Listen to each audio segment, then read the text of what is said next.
आज एक सफाईचा फार मोठा प्रश्न झालेला आहे. 2015 पासून मिनिमम वेज ऍक्ट लागू झालेला आहे.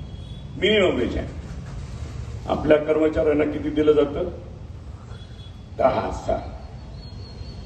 मिनिमम वेज ऍक्ट प्रमाणे किती द्यायला पाहिजे? बेसिक 9,450 आणि अलाउन्स 6,834, 16,284. 10 कोटीचा फरक निघालाय.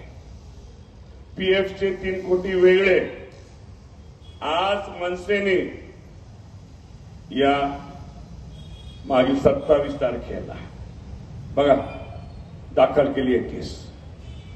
हा जो फरक जो आहे ना 13 कोटीचा, हा पेनल्टी आणि इंटरेस्ट सहित नाही, 20 कोटीच्या पुढे जाईल. ठेकेदार म्हणते मी नाही घेतले. कुठे दिले तुम्हाला माहिती आहे ना? बंगलेवाले बसलेत ना टकोरी घेऊन. आणि कोणाला लुटले? सर्वसामान्य स्वीपर समाजातल्या लोकांना.